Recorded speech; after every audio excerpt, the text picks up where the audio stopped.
Amendment लाया गया है बिजली पर, जिसमें मिल्क सेस और इन्वायरमेंट सेस है, कमर्शियल यूनिट्स और डोमेस्टिक में मिल्क सेस लगाया गया है, ये बिल पास कर दिया गया है। किस तरह से देखिए, जब से हिमाचल प्रदेश में कांग्रेस की सरकार बनी है, किसी न किसी बहाने मुख्यमंत्री गरीब लोगों के ऊपर आर्थिक रूप से बोझ डालने में पीछे नहीं हट रहे हैं। और आज विधानसभा के मानसून सत्र का अंतिम दिन है, लेकिन उसके बावजूद भी अंतिम दिन भी बिल लाया। अभी हाल ही में बहुत सारी चीजों को लेकर के फैसले लिए इसी सत्र के दौरान। बिजली जो है, जो हमें 125 यूनिट एक सेक्शन को देते थे, उसको भी उन्होंने विड्रॉ कर लिया, वापिस ले लिया, और पर्टिकुलरली कुछ में कुछ कैटेगरीज बना करके पानी का बिल बहुत ज्यादा बढ़ा दिया। पानी नलके में आए चाहे ना आए, लेकिन उसके बावजूद 100 रुपये बिल आएगा ही आएगा।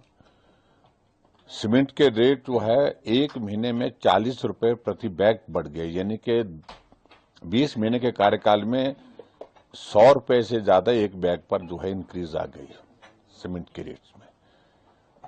और इसी तरह से दालें महंगी, राशन महंगा, सब कुछ महंगा।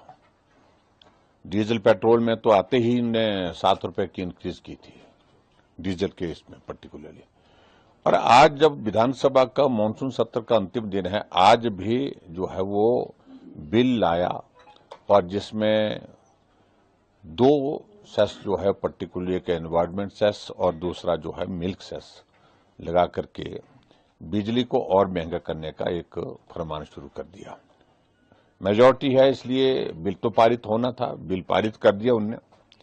लेकिन मैं मुख्यमंत्री जी से बार बार इस बात को लेकर के पूछता रहा कि इससे आप बताएं कि रेवेन्यू कितना जनरेट होगा।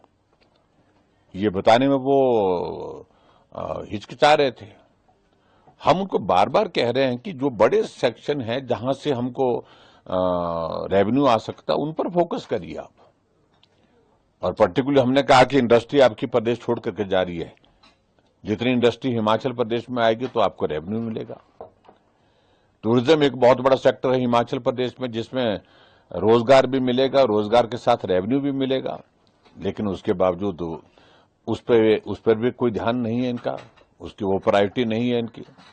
हाइडल सेक्टर जो हमारे हिमाचल प्रदेश की एक पहचान पूरे देश में है, दुनिया में है। हम हाइडल सेक्टर में अच्छा काम किए हैं और अच्छे तरह से हमको अच्छा एक रेवेन्यू भी आता है। उस सेक्टर को बिल्कुल जो है उसका तो बिल्कुल सत्यानाश कर दिया, पूरी तरह से बिठा दिया। तो जहां से रेवेन्यू आ सकता था, रोजगार मिल सकता था, वो सारे सेक्टर तो बंद कर दिए। अब सेक्टर ऐसे ढूंढे जिसमें गरीब लोगों के ऊपर बोझ पड़ रहा है। डीजल की कीमत बढ़ने का मतलब सीधा मतलब गरीब आदमी के ऊपर बोझ होगा। बिजली की कीमतें बढ़ने का मतलब सीधा गरीब आदमी के ऊपर बोझ होगा। सीमेंट का मतलब बढ़ने का मतलब है गरीब आदमी पर ही बोझ होगा। तो ऐसे में हिमाचल प्रदेश में वर्तमान